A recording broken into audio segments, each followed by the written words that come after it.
Aquí comienza Entendiendo los Tiempos. Con ustedes, su anfitrión, Eduardo Saladín. Es una realidad que vivimos en un mundo lleno de incertidumbre, donde la intranquilidad crece continuamente alrededor del mundo. Aumenta el terrorismo, el hambre, la inmoralidad sexual, la decadencia, las enfermedades, el crimen y la violencia también. Y la pregunta que nos hacemos es, ¿qué nos depara el futuro? ¿Dónde puedo encontrar respuestas para estas preguntas e inquietudes?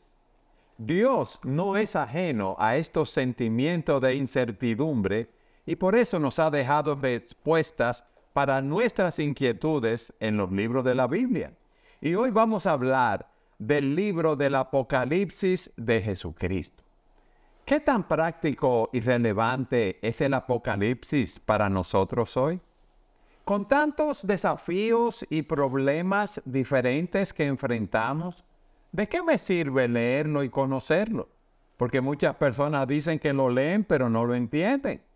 ¿Cuáles son las formas típicas de interpretar este libro? Y estad siempre preparados para presentar defensa con mansedumbre y ser así entendidos de los tiempos.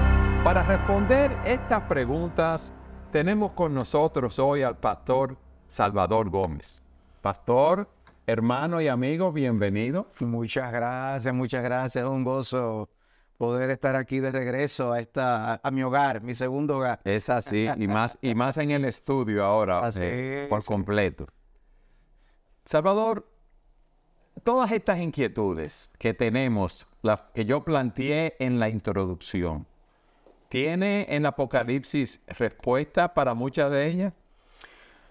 Sin lugar a dudas que nosotros debemos encontrar en Apocalipsis respuesta a ese desasosiego, a esas interrogantes que pueden surgirnos al contemplar el escenario que está a nuestro alrededor, más cercano, más lejano. Cristo nos advirtió que el mundo iría de mal en peor. El Señor también nos dijo que el amor de muchos se enfriaría. Y esto lo vemos por doquier a nuestro alrededor. Pero hay una intensificación a veces de esa podredumbre o de esa corrupción del mundo. De esa maldad. Que puede llevarnos a decir, no, pero ya este es el fin del mundo, dice la gente. Pero ciertamente, desde el principio de la iglesia primitiva, los creyentes siempre han estado viendo señales que les lleva a pensar o a imaginarse que el final del mundo estaba al doblar de la esquina. Y no ha sido así. La pregunta sería, ¿y cuál es nuestro caso? Porque puede ponerse peor. ¿Y qué va a pasar con el cristianismo? Bueno, a veces juzgamos la situación por el escenario pequeño y local en el que nos encontramos y llegamos a conclusiones tremendistas acerca del mundo y se nos olvida que siempre el pueblo de Dios ha sufrido persecución. Se nos olvida que la Biblia describe al maligno como el príncipe de este mundo. Y como príncipe de este mundo, él va a conducir las cosas de acuerdo a su criterio moral. Y el criterio moral del diablo sabemos cuál es, totalmente tergiversado y en contra del Mesías. Y nosotros servimos al Mesías y por lo tanto vamos a encontrar esa persecución. Y muchos de nuestros hermanos han pagado con su sangre el seguir fielmente a Jesucristo. Y hoy esas cosas no han cambiado. Estamos en un mundo igual de contrario a los principios de Dios, pero a veces lo vivimos de una manera y otros hermanos en otro lugar de otra manera. Pero todos estamos en este mismo barco. En esa lucha. Por eso es que es bueno ver cuál es el mensaje de esperanza que tiene para nosotros el libro del Apocalipsis. ¿Qué es el libro del Apocalipsis? No minimizamos, Eduardo. De verdad, uno no quisiera minimizar el sentimiento de intranquilidad que puede provocar el que veamos las cosas, pero no es una bendición ver a nuestro Padre Celestial proveer herramientas en su palabra que nos ayuden a lidiar con estas cosas. Para correr la carrera cristiana. Entonces tenemos no solo el Apocalipsis, hay versiones del Nuevo Testamento en el que vemos a Pablo lidiando con hermanos comunes y corrientes y diciéndoles, señores, si ustedes escuchan que están pasando esto y esto y esto, no se perturben. Sí, si hay Como guerra. que ya esto se acabó porque no pasará sin que ocurra esto. Y Cristo también nos advirtió, ustedes van a oír que van a venir falsos cristos, etcétera. Guerra, O rumores sea de que guerra. siempre vamos a encontrar ese tipo de situación. Y Apocalipsis es ya un libro completo, un regalo completo en las Escrituras, dedicado a que nosotros veamos que este mundo no está a la deriva. El libro de Apocalipsis es un libro para mostrarnos que Dios es el Dios de la historia. Y no solamente de la historia pasada, sino también de la historia futura. Dios está en control en absolutamente todo. Cada uno de nuestros cabellos son contados por Dios, dice la Escritura. No hay nada que pueda ocurrir que Él no lo haya así determinado. Y en ese sentido, yo creo que el libro de Apocalipsis nos permite echarnos en los brazos de nuestro Rey y Señor para encomendar nuestro futuro y dejarlo en sus manos y vivir confiados siempre. Y digo vivir confiados siempre porque los primeros lectores del libro de Apocalipsis estaban en una situación Difícil. muchísimo peor que la que quizás nos encontramos nosotros en nuestra nación y muchos de nuestros países latinoamericanos. Y sin embargo, Dios les habló a ellos y les dijo que podían estar sin temor y en paz porque Dios está en control. Apocalipsis es la respuesta del cielo, una carta del cielo para nosotros poder lidiar con un mundo hostil que está en contra al reino del Señor. Y cómo en medio de esa batalla espiritual, no importa lo que venga y aún si nos cueste nuestra vida, porque el libro de Apocalipsis es sincero. Sincero en el sentido de que nos dice, no, habrá mártires. Pero aún los clamores de esos mártires y lo que la iglesia hace por causa de esas persecuciones son oídas por el cielo. Esos clamores son oídos por el cielo. Y Dios va a responder. Apocalipsis nos muestra el caso de aquellos que demandan justicia por esa opresión injusta que se recibe por nosotros servir fielmente a Cristo. Y nos dice, pero tranquilos, yo estoy en control. Y ese no es el fin de la historia. Todo lo que ha pasado desde que Cristo vino y dio su vida y venció al enemigo y venció la muerte, hasta aquí ha estado bajo el control de Dios.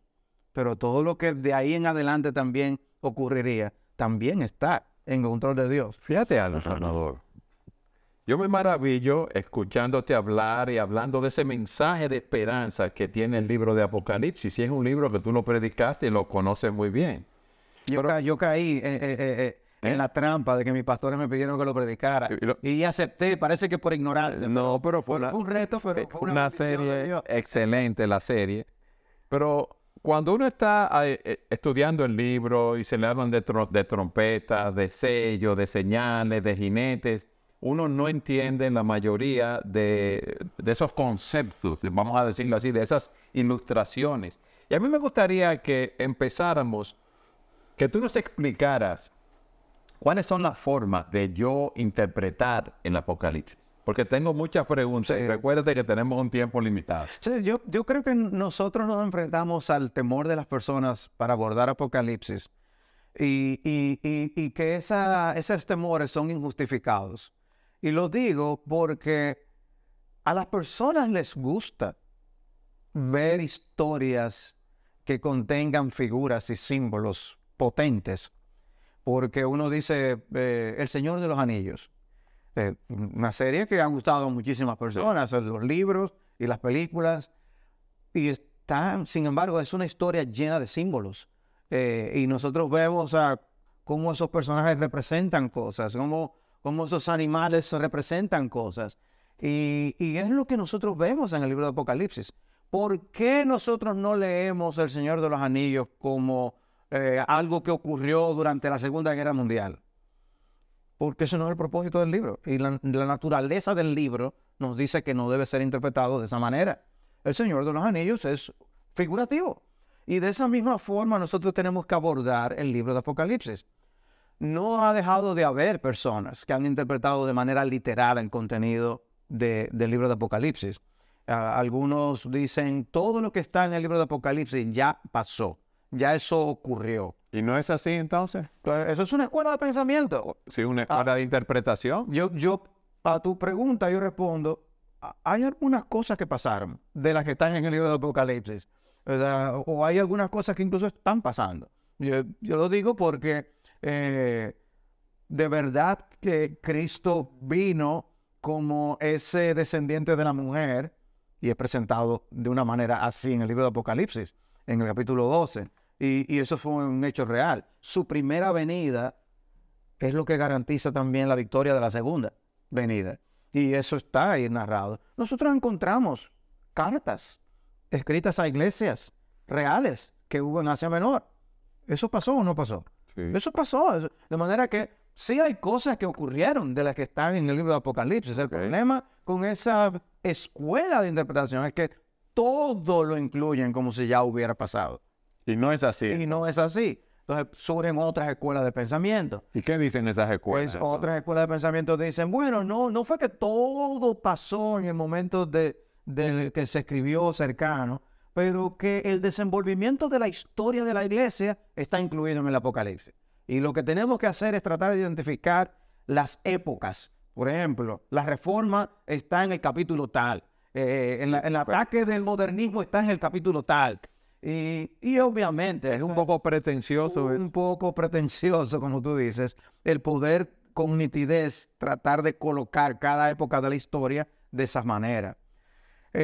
Hay otra escuela que contrasta mucho con la preterista, con la que ve todo como si hubiera pasado y dice todo es futuro. Es una escuela futurista de pensamiento o de forma de interpretar el libro de Apocalipsis. Y hay muchos en el día de hoy que usan esa escuela de interpretación. Y básicamente lo que dicen es, la mayor parte del libro son cosas que van a ocurrir. Y dicen, ciertamente, Dios me envió esas cartas a las iglesias de Apocalipsis. Eso pasó. Pero del capítulo 4 en adelante, eso queda futuro, por ejemplo. Es una manera de verlo. Y a veces toman eso hasta con un orden cronológico. O sea, primero va a pasar lo del capítulo 6, luego del capítulo 8, etcétera, etcétera. Sin embargo, yo creo que tener esos esquemas de interpretación rígidos de esa forma no nos van a ayudar a hacer justicia con la naturaleza del libro. Decíamos que es un libro lleno de símbolos, tú mismo lo mencionaste. Y por eso hay otra escuela de pensamiento con la que me identifico, y no es que no tenga sus dificultades, pero es la escuela idealista de interpretación del libro de Apocalipsis. Idealista en el sentido de que ve las imágenes, las figuras con las que contiene el libro y tratar de interpretarlo con su justo significado de esas imágenes. Abordar un libro simbólico, como El Señor de los Anillos y muchas otras historias que nosotros podemos encontrar, son ficción, que hay historias que son ficción, que parecen como las parábolas que Cristo decía en las Escrituras. Un hombre hizo tal cosa y el mismo contenido suena natural y a veces las personas confunden esa ficción con un hecho real, una historia que ocurrió por esa razón. Pero hay otras que no, que usan a los animales hablando. Sí. Y cuando uno lee esos libros, uno sabe que los animales no hablan.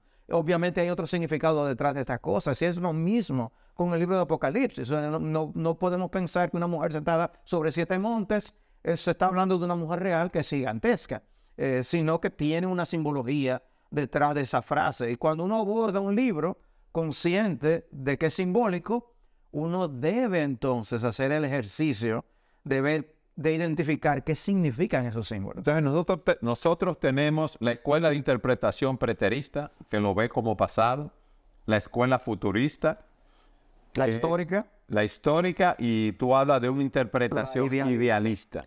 Y honestamente, no es que uno pueda decir todo lo de tal escuela es malo, todo lo de aquella escuela es bueno.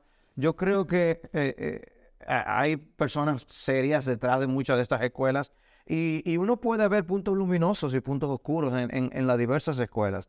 Y no es tan nítido como por uno decir, esta interpretación es así. Hay textos difíciles, realmente difíciles de interpretar en el libro de Apocalipsis. Y tenemos que ser honestos por el tipo del lenguaje que contiene. Y cuando tú predicaste del Apocalipsis, en algunos pasajes me imagino que no tenías una definición y diste los puntos de vista de las diferentes personas, ¿verdad? Bueno, una de las cosas que yo traté de hacer fue De ser balanceado. hacer balanceado en eso, incluso hasta animar a cualquier persona que tuviera perteneciente a cualquiera de esas escuelas de interpretación y ser edificado con el mensaje central del libro de Apocalipsis, porque lo que no debemos permitir es perdernos por las ramas y perdernos con las ramas y no ver el bosque, no ver el mensaje central. O sea, yo no puede ser que yo me sienta que hasta que yo no tenga la interpretación de tal animal y que aparece en el capítulo tal, yo no voy a estar en paz. Tranquilo, tranquilo. O sea, no perdamos el propósito central del libro y qué busca lograr el Espíritu Santo con este libro que dejó a través del apóstol Juan para la vida de los creyentes de ese momento, Para nosotros. para los creyentes que han vivido hasta ahora, para nosotros y para los que vivirán después de nosotros. Es así. Salvador, ¿cómo se relaciona el libro de Apocalipsis con otras epístolas? Por ejemplo, con los libros del Antiguo Testamento. ¿Hay una relación directa, indirecta? ¿No hay citas de ningún libro del Antiguo Testamento? Bueno, el libro de Apocalipsis tiene dos rasgos interesantes en ese aspecto que tú mencionas, de las citas del Antiguo Testamento. Por un lado, no es como el Evangelio de Mateo, no es como el libro de Hebreos, que están cargados de citas, referencias del Antiguo Testamento. Se cita pasajes completos, versículos completos. Pero al mismo tiempo, es el libro que más alusiones al Antiguo Testamento contiene. Dame un ejemplo. Precisamente por el uso de las figuras. Uno lee Génesis capítulo 3. La serpiente. El capítulo 2 uno ve cómo Dios coloca al hombre en el huerto del Edén y se nos narra el tipo de comunión que Dios tenía con el hombre. El capítulo 3 venimos y vemos el desastre de lo que ocurrió con la caída del hombre y cómo el hombre es expulsado del huerto del Edén. Ellos comen del árbol de la ciencia del bien y del mal y pierden el privilegio y el acceso a tener al árbol de la vida, acceso al árbol de la vida. ¿Qué nosotros encontramos en el libro de Apocalipsis? Bueno, que ese paraíso perdido viene a ser el paraíso recuperado. Ok. O sea, y uno se pregunta, ¿cómo la Biblia comienza de esta manera? Termina de esta manera. Parece que nos está diciendo algo. Esta es una historia realmente con hilación. Ciertamente la Biblia está compuesta por 66 libros, pero también podemos decir que la Biblia contiene una historia. Así es. Que hablábamos en un programa con Sofía que contiene la historia de la redención. Exactamente. De Génesis a Apocalipsis. El desastre que ocurre en Génesis 3 es solucionado cuando nosotros llegamos a Apocalipsis 21 y 22. Y Dios quiere que lo veamos. Dios coloca el árbol de la vida allí en aquella nueva Jerusalén para que nosotros veamos lo que tomó la solución de ese problema. ¿La Biblia de qué trata? De la historia de la solución de ese problema. Pero lo bueno es que se soluciona. Dos preguntas. ¿Tiene la Apocalipsis algún tema dominante? Sin lugar a dudas, sin lugar a dudas. ¿Cuál tú dirías que es? Por un lado, yo creo que mostrar a los creyentes que Dios no ha perdido el control cuando vemos que las cosas como que no salen como esperamos. Sí. Por eso es central en el libro, ver el capítulo 4, Dios en su trono. O sea, ese énfasis de Dios sentado allí en su trono es crucial para un mundo en el que tú dirías, pero es el diablo que está gobernando, o el anticristo. Sí. Y ver en el capítulo 5 que hubo alguien que fue hallado digno de emitir los juicios que este mundo debe recibir por causa de los pecados. Y cómo esa rebelión de la humanidad será juzgada y concluirá con el establecimiento del reino eterno de nuestro Señor Jesucristo. Una persona que estaba viviendo en el Imperio Romano, un creyente, un hijo de Dios, quizás a lo mejor su familiar fue comido por las fieras en el Coliseo, o a lo mejor murió en una hoguera, a un hermano de la Reforma. ¿Qué tú le dirías a una persona así? Bueno, una persona así puede pensar que, de verdad, entonces, vale la pena seguir a Cristo. Y el libro de Apocalipsis nos dice, no se desesperen, aún un poquito, como dice el hebreo, y el que ha de venir vendrá. Y lo que está diciendo, ese problema se va a solucionar. Ahora, no es cuando tú y yo queremos, sino que exactamente como todo ha ido ocurriendo según el plan de Dios, así seguirá ocurriendo en el plan de la redención, hasta la venida de nuestro bendito Señor Jesucristo, y el día del juicio vendrá. Y es, o sea, es verdad que yo no puedo entender muchos símbolos de cómo se presenta Satanás y cómo es esta lucha espiritual, pero tú sabes que al final Cristo gana. Y tú sabes que el diablo y el anticristo son derrotados. Y eso era de consuelo al pueblo de Dios. De manera que el propósito del libro es precisamente inspirar seguridad, esperanza y confianza a un pueblo de Dios que sufre persecución en este mundo, aún a veces hasta a precio de su propia vida. Es bueno tener esa información que tú nos das, porque eso orienta, ¿verdad?, a las personas cuando estén leyendo Apocalipsis, que no quieran entender todos esos símbolos, todas esas señales que están ahí, pero sí puedan ver a ese Dios soberano gobernando la historia, llevándolo todo hacia un propósito específico. Claro. Eduardo, tú bien señalaste, yo prediqué el libro de Apocalipsis. Yo estoy seguro, claro, de el significado de cada uno de esos símbolos al dedillo. No. Pero déjame hacerte una aclaración para nuestro público. Preparar un mensaje de eso implica 15, 18, 20 horas de estudio. Y si tú por cada sermón tuviste, vamos a decir, 18 horas de estudio y dices, mira, yo no lo entiendo todo porque hay cosas, ¿verdad?, que no están claras. No podemos nosotros querer entenderlo con una lectura en un devocional. Ni dejar de ver las bendiciones que están allí para nosotros, porque el mismo libro de Apocalipsis comienza diciendo que hay bienaventuranza y bendición para aquel que lee y guarda las palabras de ese libro. O sea, que se pueden guardar, se pueden obedecer. ¿Cómo yo obedezco el libro de Apocalipsis? Precisamente albergando ese sentido de esperanza en medio de un mundo que está como si fuera un satélite fuera en su propia órbita, como por decir en el espacio. Dios está en control. En control, y esa visión que tuvo Juan, ¿verdad?, del Señor Jesucristo en ese capítulo 1 es algo imponente. Y es bueno saber que ese Dios, ¿verdad?, está reinando y reinará por toda la eternidad y que nosotros estaremos con Él, Salvador. Amén. En los minutos que nos quedan de programa... Esto se está acabando. Se está acabando, Salvador. Wow. Nos queda... Pero este es el Apocalipsis.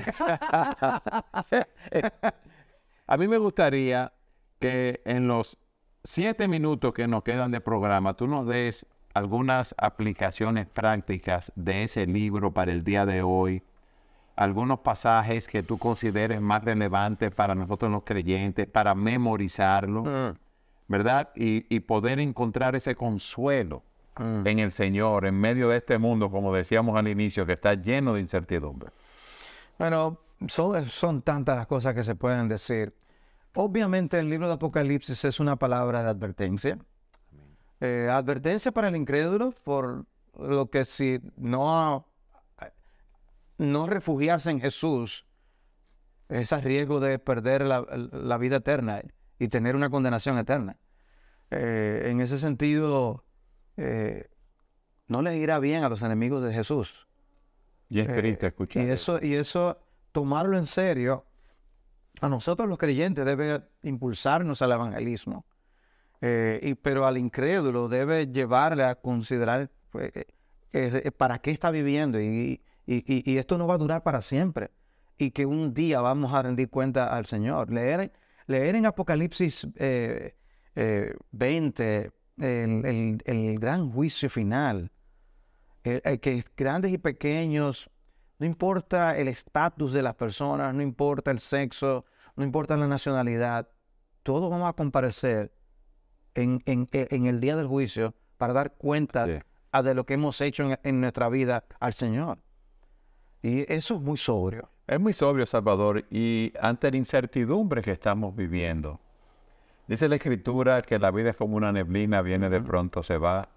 están llegando los años, muchas enfermedades, muchos accidentes. Uno no sabe el tiempo que a uno le queda aquí sobre la tierra. Pero hay algo seguro y es triste, pero todos vamos a morir. Así es. Y la pregunta, después de la muerte, ¿qué? Y en Apocalipsis tenemos respuesta. Así es. ¿Verdad? Viendo la victoria de Jesucristo y el llamado que Él nos hace a Y una nosotros. respuesta clara, Eduardo. Sí, No, o sea, hay cosas, ¿verdad?, como hemos dicho, que no entendemos. Pero eso está muy claro. así es. De que vamos a morir y que vamos a rendir cuentas al Señor. Otras cosas que nosotros no debemos dejar de ver es lo real que es este mensaje para el pueblo de Dios del día de hoy. Yo creo que esos capítulos 2 y 3 de Apocalipsis son una muestra de que eso es para nosotros. Así es. Esto no es un mensaje para un grupito de determinada fecha, 7 años antes de la venida de Cristo o como se conjetura. No, no, no, no. Esto es un mensaje para todo creyente de todas las épocas. Y ver a Cristo diciendo, yo conozco a mis iglesias, yo conozco tus obras, debe ayudarnos a entender que nuestro Redentor no solo una vez hizo algo por la iglesia, es que nuestro Señor se pasea en sus iglesias. Es que Él sabe lo que está ocurriendo en nuestras iglesias. A Él le importa lo que está ocurriendo en nuestras iglesias, más que a nosotros. Y por eso le escribe a estas iglesias diciendo, yo alabo que ustedes están haciendo esto, que ustedes están haciendo esto bien, pero tengo contra ti esto, tengo contra ti esto. Y debe hacernos preguntar realmente cómo estamos viviendo individualmente y como iglesias ante nuestro Señor.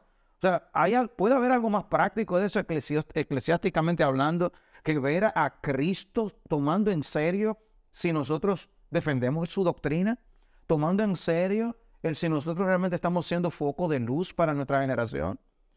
Pero también de ahí tú pasas a los capítulos 4 y 5, como decíamos, y ver a Dios en su trono y Cristo siendo alabado como el Cordero digno de recibir el sello, de abrir el rollo y abrir sus sellos. ¡Wow! ¿Qué Cristo estamos adorando nosotros? ¿Qué Dios estamos adorando los domingos nosotros? O tú mencionabas el capítulo 1, esa revelación de Jesucristo tan gloriosa. Ese es ese Cristo que estamos adorando. En época de Navidad, ¿qué es lo que nosotros estamos admirando? ¿Un bebé indefenso? ¿O estamos conscientes de que nuestro Cristo es todopoderoso, temible como es descrito allí en el libro de Apocalipsis, pero al mismo tiempo amable, digno de nuestro amor, digno de nuestra reverencia? Y nosotros lo que estamos es dispuestos a tirar todas nuestras coronas a sus pies, Amén. porque Él es el que merece absolutamente toda la gloria. Y estamos convencidos de eso y vivimos por Él para eso. Y el resto del libro de Apocalipsis nos tiene pasajes aquí y allá de victoria, el capítulo 7, de lo que va a pasar con los ungidos del Señor, los siervos fieles.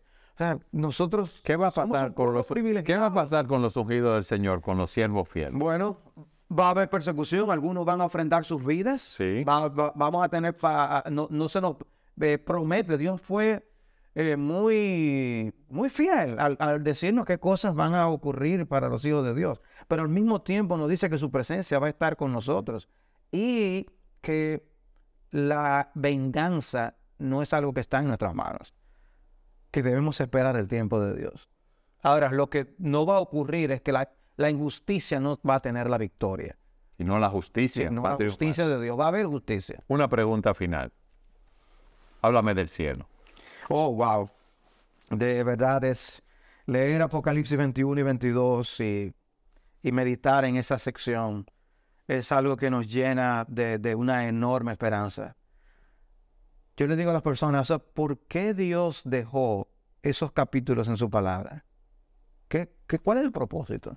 Yo creo que es para que anhelemos ese lugar y pongamos la vista en ese lugar y no en las cosas de la tierra, porque las cosas aquí son temporales, variables, inciertas, como hemos visto, pero aquello es eterno y la gloria del cielo es que Cristo está allí. Y yo creo que es una narración que, como quiera, una descripción que se queda corta. Oh, sí. Lo mejor está por venir y lo que viene es indescriptible. Amén. Y sobre todo, no porque va a haber calles de oro ni cosas así, sino que vamos a estar en la misma presencia de nuestro Señor Jesucristo.